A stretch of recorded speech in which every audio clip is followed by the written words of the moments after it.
It is often said in Washington that the cover-up is worse than the crime, but in the case of Donald Trump, it appears that the cover-up and the crime are indistinguishable parts of the same corrupt enterprise.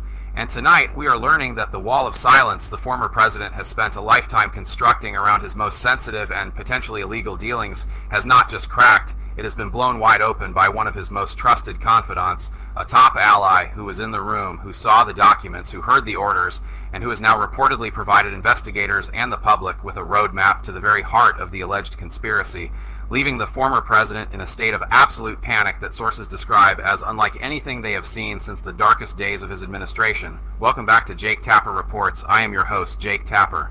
Before we begin this extensive breakdown of a story that is moving at breakneck speed, I want to ask you to subscribe to this channel, not because we deal in rumors or innuendo, but because in a time of universal deceit, telling the truth is a revolutionary act, and we are committed to bringing you the facts no matter where they lead or who they implicate. So please hit that button and join us as we try to preserve some semblance of reality in our political discourse.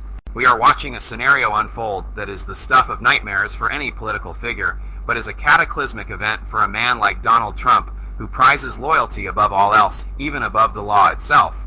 The reporting we are seeing today indicates that a top ally, someone who has stood by Trump through impeachments, through indictments, through the chaos of the post-presidency, has finally reached their breaking point and has exposed the existence of a private meeting that Trump has vehemently denied ever took place. This is not just a scheduling conflict. This is not a difference of recollection. This is a fundamental contradiction of the former president's public and perhaps legal defense. The meeting in question, according to the revelations, involves high-level discussions regarding the handling of sensitive materials and potentially the obstruction of justice, and the fact that this ally has come forward has sent shockwaves through Mar-a-Lago that are reverberating all the way to the Department of Justice. We are told that Trump is lashing out at his legal team, screaming at his advisors, and frantically trying to discover who else might be talking. Because if this ally has flipped, if this person who knows where the bodies are buried is now drawing a map for the prosecutors, then the entire house of cards is at risk of collapsing. To understand the depth of this panic, we have to look at the psychology of the former president.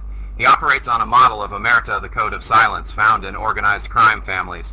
He expects his underlings to take the fall, to protect the boss at all costs. We saw this with Michael Cohen, we saw this with Alan Weisselberg. But there is a limit. There is a point where the prospect of federal prison, where the weight of legal fees, where the sheer exhaustion of defending the indefensible becomes too much even for the most loyal soldier. And it appears we have reached that point. The exposure of this private meeting is significant because it establishes intent. In any criminal investigation, proving what was in the mind of the defendant is the hardest hurdle to clear. But if you have a witness who was there who can testify that Trump was warned that what he was doing was illegal and that he did it anyway, that he specifically arranged this meeting to bypass official channels to hide his tracks, then you have the smoking gun that prosecutors dream of. This is why the panic is so palpable. It is the realization that the insulation is gone. Trump has always relied on layers of people between him and the crime. He speaks in code. He says it would be nice if, rather than do this. But a private meeting where the guardrails were down, where the unspoken was spoken aloud, strips away that plausible deniability. It leaves him naked before the law. We also have to consider the timing of this revelation. It comes as the primary season is heating up, as the legal calendar is tightening, and as the Republican Party is trying to decide if it wants to tether its future to a man who is legally and politically radioactive. The ally who exposed this meeting knows this. They know that by dropping this bombshell now, they are maximizing the damage. Is it an act of conscience? Is it an act of self-preservation? Or is it a calculated move to clear the deck for a post-Trump GOP? We don't know the motive yet, but the effect is undeniable. It forces every other Republican leader to answer the question, did you know? Were you part of this? It forces the donors to reconsider their investments, and most importantly, it forces the voters to confront the reality that the man they are supporting may be leading a criminal conspiracy from his golf club. The details of the meeting as reported are harrowing. We are hearing about discussions to destroy evidence, to intimidate witnesses, to leverage foreign connections for political dirt. If these allegations are true, and if they are corroborated by the testimony of this top ally, we are looking at a scandal that makes Watergate look like a third-rate burglary. Watergate was about a break-in and a cover-up. This is about the fundamental subversion of the American system of government. It is about a president using his power not to serve the people, but to protect himself and punish his enemies. And the fact that this meeting was kept secret, that it was hidden from the Secret Service logs from the official diary, tells you everything you need to know about the consciousness of guilt. Innocent people do not hold secret meetings to discuss how to obey the law. Innocent people do not need to hide their conversations with their lawyers or their fixers. They hide them because they know they are wrong, and now the light is shining in. The door has been kicked open, and the person kicking it open is someone Trump thought he owned. That betrayal cuts deep. It wounds the narcissism that drives him. It challenges his belief that he is the smartest person in the room, that he can charm or bully anyone into submission. He couldn't bully this ally. Not this time. And that failure of dominance is what is driving the panic. We are also seeing the classic Trump response to this kind of threat. The projection, the deflection. He is already taking to Truth Social to call the ally a loser, a Reno, a rat.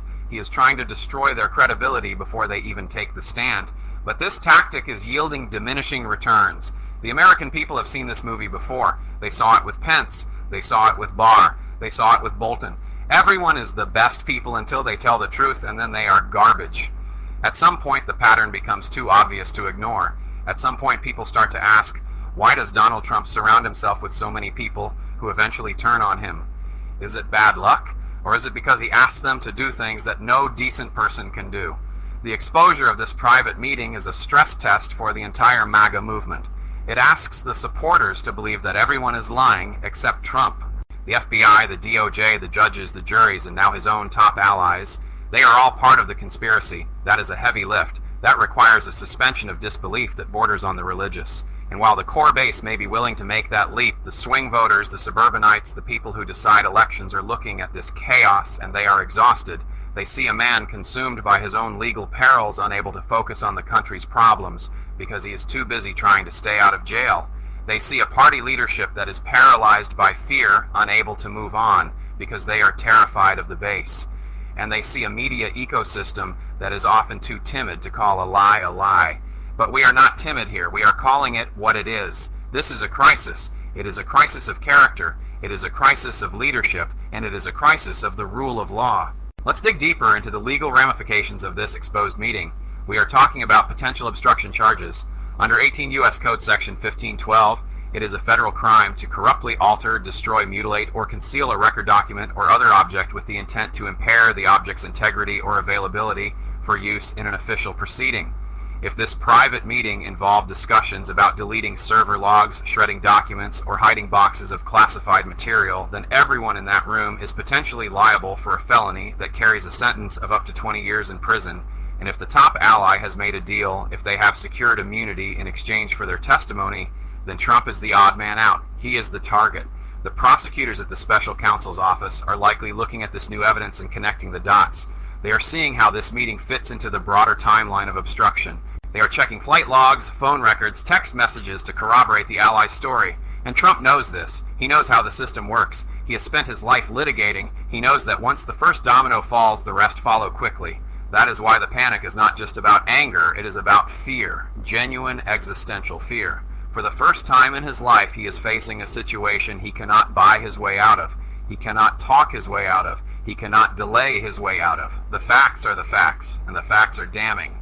Furthermore, we must consider the national security implications. If this private meeting involved foreign nationals or discussions about classified information, then we are entering the realm of the Espionage Act. We know that Mar-a-Lago is a porous environment. We know that foreign agents have gained access to the club. If Trump was holding off the books meetings with individuals who do not have security clearances to discuss state secrets, then he has compromised the safety of the United States in a way that is unforgivable. The ally who exposed this meeting may have done so out of a sense of patriotic duty, realizing that the former president's recklessness had crossed a line that could not be ignored. We have heard reports of top generals and intelligence officials being deeply alarmed by Trump's handling of information.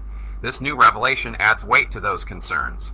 It suggests that the casual disregard for rules was not just negligence, it was a feature of his operation, a deliberate strategy to use the nation's secrets as personal currency. The panic in Trump's circle suggests they know just how damaging this information is. They are not arguing that the meeting was innocent, they are arguing that it didn't happen, or that the person reporting it is a liar. That is a telling defense. It is a defense of desperation. The fallout from this is going to be messy. We will see attacks on the allies' family, we will see attempts to defund the investigation, we will see the weaponization of Congress to try and interfere with the prosecution, but the toothpaste is out of the tube. You cannot put it back. The story is out. And it is going to dominate the news cycle for weeks, if not months. It will overshadow the campaign. It will be the first question at every debate. Mr. Trump, what happened in that meeting? Who was there? What did you discuss? And his refusal to answer his evasion will be an answer in itself. The American people deserve to know the truth. They deserve to know if the man asking for their vote is a criminal. They deserve to know if their government is for sale. And thanks to this top ally, we are one step closer to getting those answers. But we must remain vigilant. We must not let the noise drown out the signal. The signal is that Donald Trump is in serious trouble. And he knows it. The panic is real, the danger is real, and the stakes could not be higher. We are watching history unfold, and it is not a triumphant history, it is a tragedy. A tragedy of a man who had everything and threw it away because he could not follow the simple rules that govern us all. And it is a tragedy for the country that we have to go through this ordeal again. That we have to spend our energy dissecting the alleged crimes of a former leader instead of solving the problems of the future. But we have no choice. We cannot move forward until we clean up the mess of the past. And this exposed meeting is a big part of that mess. So we will keep digging, we will keep asking questions, and we will keep reporting the facts, because that is our job. And right now our job is more important than ever. It is also worth noting the specific nature of the panic described by insiders. This isn't just the usual bluster. This is a frantic scrambling for legal cover. We are hearing about late-night calls to lawyers exploring the possibility of pardons, of dismissing indictments, of asserting executive privilege over conversations that happened long after he left office. These are not the actions of an innocent man confident in his exoneration. These are the actions of a man looking for a loophole, any loophole. And as the walls close and the behavior is becoming more erratic, the posts are becoming more unhinged, the rhetoric is becoming more violent. He is calling for protests, he is attacking the judges, he is testing the limits of the gag orders. It is a strategy of chaos. If he can create enough chaos, maybe he can break the system before the system breaks him. But the system is resilient. It has withstood demagogues before. It has withstood crises before. And I believe it will withstand this. But it requires the citizens to be engaged. It requires us to pay attention, to not look away because it is uncomfortable or boring or confusing, to look it in the eye and say, we see you, we see the corruption, we see the lies, and we reject them. The ally in question, whose identity is being protected for their safety, is likely facing a torrent of abuse. We have seen what happens to those who cross Trump. The death threats, the harassment, the isolation. It takes courage to step forward in that environment. It takes a spine. And we should recognize that regardless of their past complicity, regardless of how long it took them to get here, the fact that they are speaking now matters. It matters because the truth matters. And without witnesses, without people willing to raise their right hand and tell the story, we are left in the dark. And democracy dies in darkness. So we shine the light, we amplify the truth, and we hold the line. As we look ahead to the coming days, we can expect more leaks, more revelations. When a dam breaks, it doesn't just leak a little water, it collapses. And the dam of silence around Trump is collapsing. Other aides, other allies are watching this, and they are doing the calculus. If he flipped, maybe I should too. If I don't, I might be the one left holding the bag. That is the prisoner's dilemma. And Trump is the prisoner who demands everyone else stay silent while he plans his escape. But the escape route is blocked, the meeting is exposed, the panic is setting in, and the justice system is grinding forward, slow, steady, relentless. It does not care about your polls. It does not care about your rallies. It cares about the evidence, and the evidence is mounting. This story of the private meeting is a microcosm of the entire Trump era. It has all the elements: the secrecy, the loyalty tests, the alleged illegality, the panic when caught, and the inevitable betrayal. It is a cycle that repeats itself over and over again, and the country is trapped in the cycle with him. But we have the power to break it. We have the power to say enough. We have the power to demand better, and it starts with acknowledging the reality of what is happening, not the spin, not the alternate facts, but the cold, hard truth. Donald Trump panicking after a top ally exposes a private meeting is not just a headline. It is a warning. It is a siren, and we ignore it at our peril. The historical parallels are unavoidable. We think of the cancer on the presidency conversation in the Nixon White House. We think of the tapes. We think of the moment when the inner circle realizes that the leader is doomed. We are in that moment. The inner circle is fracturing. The lawyers are lawyering up. The allies are becoming witnesses. And the king is becoming a defendant. It is a painful process for a nation. It is ugly. It is divisive. But it is necessary. We have to excise the corruption to heal the body politic. And this exposure, this revelation is the scalpel. It hurts, but it is the only way to get better. So stay tuned. Stay engaged. Don't let them wear you down. Don't let them convince you that this is normal. It is not normal. It is extraordinary. And it demands an extraordinary response from the American people. We must demand accountability. We must demand transparency. And we must demand justice. Because if we don't, if we let this slide, if we shrug our shoulders and say, that's just politics, then we deserve what we get. And what we get will not be a republic. It will be a racket. And I, for one, am not willing to accept that. I know you aren't either. So we will follow this story wherever it goes. We will read the indictments. We will watch the trials. We will listen to the testimony, and we will bring it to you straight. No filter, no fluff. Just the news, because in a world of noise, the truth is the only thing that cuts through. And the truth is coming for Donald Trump. It is knocking on the door of Mar-a-Lago, and he is panicking because he knows he cannot keep it out any longer. The private meeting is public, the secret is out, and the reckoning is here. Thank you for watching, thank you for subscribing, and thank you for caring about this country. We will get through this, we always do, but we have to keep our eyes open, we have to keep our heads up, and we have to keep fighting for the truth. And this is good night and good luck.